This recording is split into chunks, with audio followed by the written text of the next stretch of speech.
aplauso al Señor de la gloria. Bendito sea el nombre del Señor.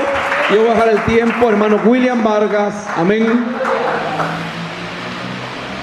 Profeta de Dios. Amén. Y le damos la bienvenida, hermano. Esta iglesia reconoce los ministerios del Espíritu Santo. Amén. Bienvenido, hermano William Vargas. Dejamos el tiempo para la bendita palabra del Señor.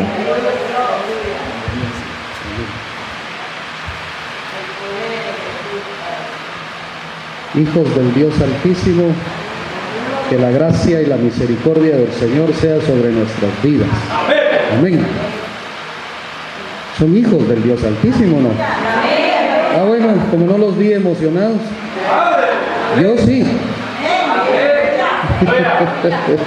Gloria al Señor. Bueno, el Padre nos ha concedido este tiempo maravilloso y bendecimos al Señor, bendecimos su palabra que nos concede para poder ser instruidos a través de ella. Hay temas con los que se identifica uno inmediatamente y nuestro espíritu se regocija en la palabra del Señor. Pero hay temas que causan eso, pero aparte de ello, es enviada como una espada de doble filo y que tiene como finalidad destruir, desarraigar, derribar conceptos, ideas, creencias y percepciones de hombre. Este tema de hoy, que Dios me ayude, quiero compartirlo con ustedes, es uno de esos temas que causa, hermano, es controversial y se vuelve controversial a raíz de lo que ya nos ha sido sembrado por los hombres. Una gran parte de los fundamentos, como nosotros los llamamos, son en su mayoría percepciones de hombre, y cuando las escrituras se abren y se bosquejean o se trazan bien, derriban esas percepciones de hombres. Entonces ponga atención, mucha atención, por favor, y lea su escritura. ¿Cuántos trajeron la escritura? Bueno, ya sea en tablet, el iPhone, lo que usted quiera, abra la palabra del Señor, porque como siempre nos va a hablar la palabra del Señor. Amén. Dice Romanos, el libro de Romanos, capítulo 15. Romanos capítulo 15, versículo 4. Bendito sea el nombre del Señor. La palabra dice de la siguiente manera. ¿Ya lo tiene? ¿Sí? Dice así: porque las cosas que se escribieron antes para nuestra enseñanza se escribieron a fin de que por la paciencia y la consolación de los profetas, dirá así, de los pastores, de los evangelistas, de los maestros, de los apóstoles, de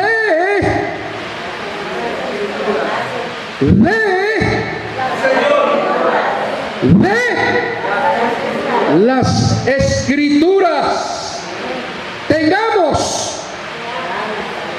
Ah, qué tremendo, hermano. Usted no necesita la profecía de alguien. Usted necesita abrir la escritura de Jehová el Padre, porque a través de ella tendrá esperanza. Mire qué tremendo. Y esa palabra esperanza es muy necesaria hoy. Los políticos ofrecen esperanza, nunca la van a cumplir ni podrán. No podrán. El único confiable es el Rey de Reyes y Señor de Señores. Amén. Y su nombre es Jehová, el Señor. Gloria a Dios.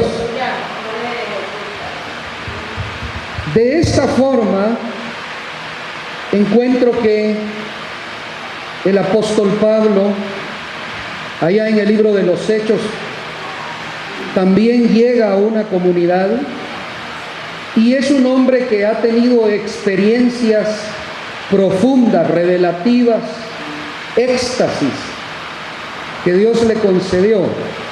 Pero en Hechos capítulo 17, Pablo no se para argumentando la voluntad de Dios en sus propias experiencias, que son maravillosas y formidables.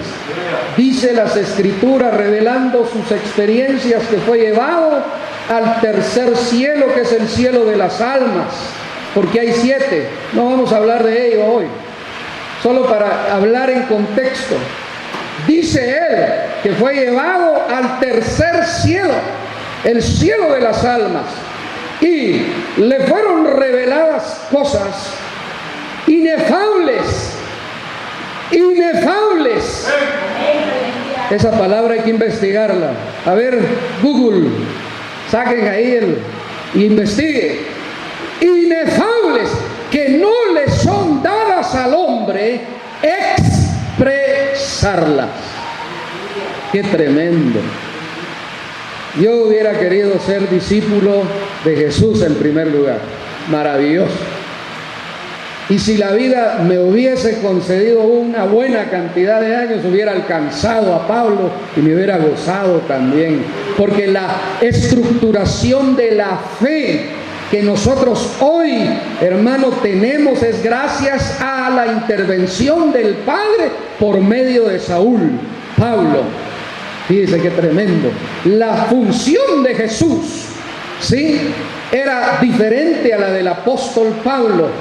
Pero la de Pablo es su misión, la estructuración de una fe basada en el Cristo glorificado, en el Cristo resucitado, no en el que está muerto, sino en el que vive para siempre, intercediendo a favor de los que creen en Él por medio de la fe en las Escrituras.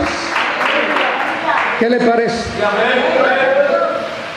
Así que leamos otra vez. ¿Quiere leer? Romanos 15:4. Porque las cosas que se escribieron antes para nuestra enseñanza se escribieron a fin de que por la paciencia y la consolación de las Escrituras tengamos esperanza. Aleluya. Bendito sea el Señor por la palabra. Amén.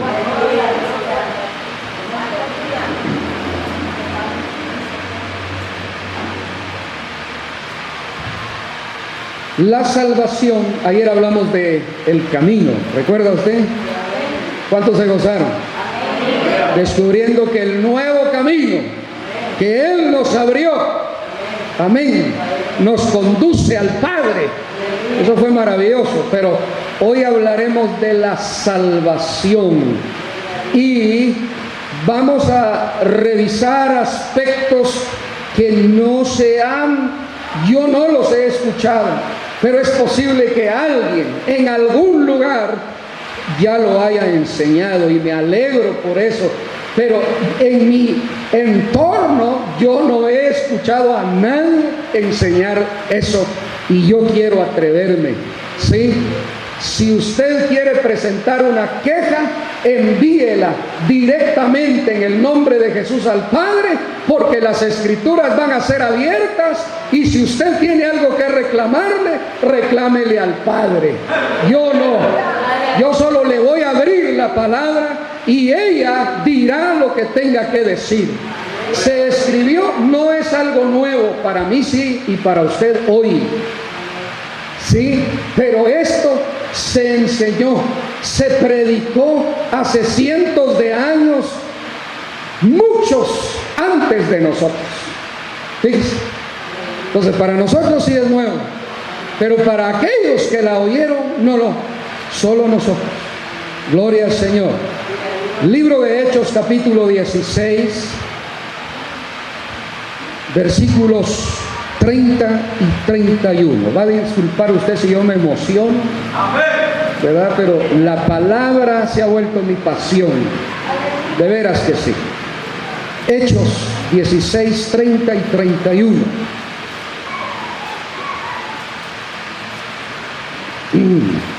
Ya lo tiene. Gloria a Dios. Dice, y sacándolos, les dijo: señores, pregunta, ¿qué debo hacer para ser salvo?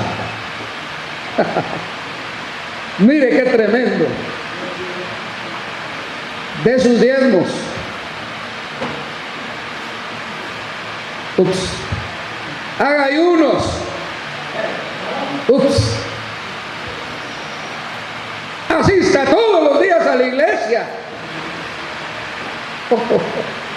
Me gusta el silencio. Sí, es bueno el silencio a veces, ¿o no? Qué tremendo. Pase largas horas de oración.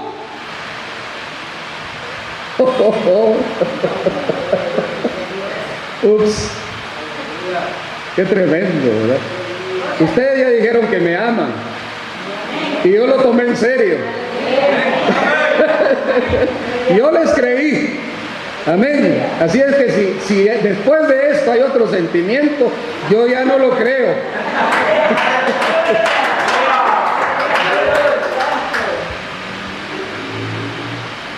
¿Qué debo hacer para ser salvo?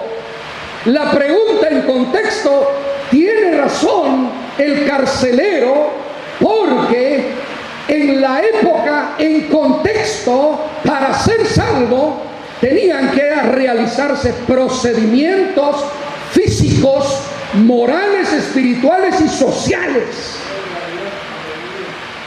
Le explico. Número 1, circuncisión, el Brit Milá, el pacto de la circuncisión para los hombres. Las mujeres estaban exentas. En aquella época todo el mundo hubiera querido ser mujer. Pero para los hombres, 1, circuncisión. 2, la tevilá, la purificación en agua. Tenían que descender las 7 gradas hacia abajo y sumergirse en el agua. Número 3, en un acto público en la sinagoga se comprometía a guardar todo el pacto de la ley. Y entonces el Hasmash, un pastor más o menos, le decía: tú te comprometes a guardar toda la ley. Y él decía: me comprometo. Y le sacaban un libro enorme donde ponía su nombre, su firma, y entonces a partir de ese instante era salvo. Por eso la pregunta es para mí importante: ¿qué debo hacer para ser salvo? Pero las cosas, gracias a la venida de un hombre llamado Jesús, quien llegó a ser el Mesías, cambiaron. Y entonces el versículo 31 tiene ahora, hermano, el beneficio más grande que toda la humanidad tiene al alcance para ser salvo. No es una oración estructurada,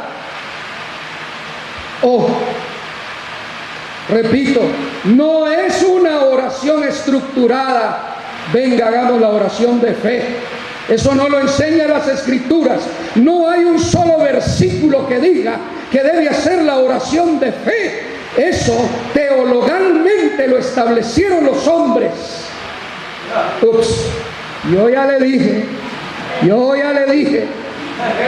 no soy culpable. La respuesta con R mayúscula. Ellos dijeron, todos estaban de acuerdo. ¿Ya? Por eso en plural, ellos, no había uno solo que se opusiera. Si alguien se opone, tiene conflicto con la palabra. Ellos dijeron, cree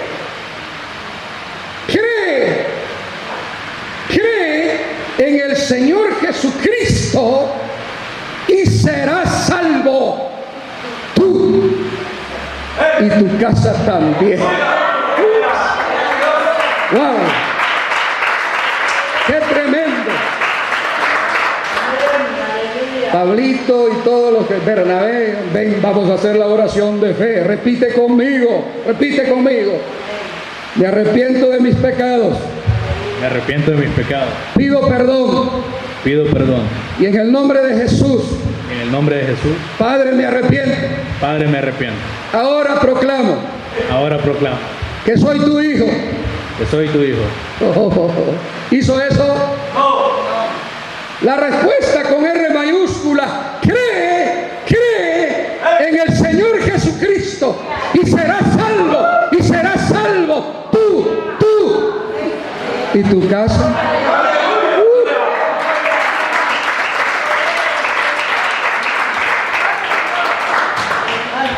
Mire usted qué tremendo. La palabra contra la teología de los hombres. ¿Ya? Qué tremendo. ¿Cuánta gente cree verdaderamente? Y nosotros, venga, como buenos religiosos, haga la oración conmigo. Cree. No es la única forma. Hoy no vamos a hablar de eso. No es la única forma. Sí, porque la multiforme gracia y sabiduría de Dios estableció mecanismos salvíficos para la humanidad, agotando todos los recursos del reino. Qué tremendo, hermano. ¿Sería el único hombre que se le dijo eso? Yo diría que no, pero como hay que abrirles las escrituras, ¿ya? Hay que abrirlas. Hechos 11, 14. A ver, veamos desde el 12 al 14. En contexto, dice: y el Espíritu me dijo que fuese con ellos sin dudar. Fueron también conmigo estos 6 hermanos, y entramos en casa de un varón, quien nos contó cómo había visto en su casa un ángel. ¿Qué enseña? Los ángeles no pueden predicar el evangelio. ¡Ja! Mentirosos, herejes, falsos, fraudulentos. Aquí está diciendo lo contrario. Quien nos contó cómo había visto en su casa un ángel, un mensajero, que se puso en pie y le dijo: envía hombres a Jope y haz venir a Simón, el que tiene por sobrenombre Pedro. Oiga el 14, tremendo. Él te hablará palabras por las cuales serás salvo tú y toda tu casa. ¿Cuántos alaban a Dios por eso? Amén, hermanos. Es tremendo, ¿no? ¿Cuántos creen? que Jesús es el Hijo de Dios? Otra vez. ¿Cuántos creen que Jesús es el Hijo de Dios? ¿Tú crees? ¿Sí? Yo creo que Jesús es el Hijo de Dios. Cree en el Señor Jesucristo y serás salvo tú y tu casa también. Señor, pero ellos no han hecho la oración de fe. Cree en el Señor Jesucristo y serás salvo tú. Señor, pero mira cómo anda. Cree en el Señor Jesucristo. Tú primero. Y serán salvos.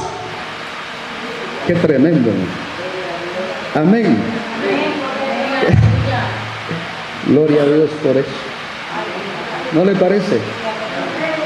Bueno, creer, la fe tiene niveles y necesitamos explicar. Me va a tener mucha paciencia porque en esto no nos podemos nosotros apresurar si no abrimos de una forma correcta la bendita palabra del Señor. Vaya conmigo a Santiago.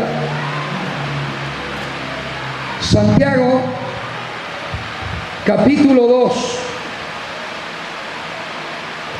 versículos 16 al 19. Vamos a explicar la diferencia entre una creencia y una fe. Dice cree. ¿Quién debe creer? ¿Quién debe creer? Dígalo, ¿quién debe creer? Eso, así es, yo debo creer primero. Cree, o sea, tú y yo, cree. Dice entonces, Santiago 2, 16 al 19, y alguno de vosotros les dice, id en paz, calentados y saciados,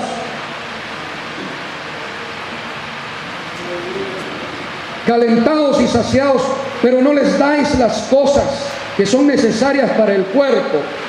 ¿De qué aprovecha? Así también la fe, si no tiene obras, es muerta en sí misma. Ya no son obras de ley, pero son obras de fe. Obras de ley, ya no. Ya, porque en la ley dice, el que haga estas cosas vivirá por ellas. Pero el que infringe un solo mandamiento se hace culpable de todos. Ya no son obras de la ley. Ah, bueno, pero son obras de fe. Sigamos leyendo. Pero alguno dirá, tú tienes fe y yo tengo obras. Mire las discrepancias. Muéstrame tu fe sin tus obras. Ups. Y yo te mostraré mi fe por mis obras. ¿Qué le parece? Voy a explicar. Hay personas que creen. Usted le pregunta a la gente, ¿cree en Dios? Sí. Pero no vive en obediencia a la palabra. La fe es obediencia, es una expresión que expresa obediencia a la palabra de Dios, porque la palabra de Dios es la voluntad de Dios. ¿Sí? Y Santiago está diciendo, bueno, tú dices que tienes fe, muy bien, muéstrame tu fe sin tus obras. O sea, si tú dices que tienes fe, tienes que traer la evidencia de tu fe. Y si tu fe no tiene evidencia, solo es una creencia. Pero Santiago viene y dice, yo te mostraré mi fe por mi obediencia a la palabra. Qué tremendo. Mi obediencia a la palabra, esa es la fe. es la expresión, la obediencia a la palabra. ¿Tú crees que Dios es uno? Voy a preguntar, ¿cuántos creen que Dios es uno? Otra vez, ¿cuántos creen que Dios no es trino?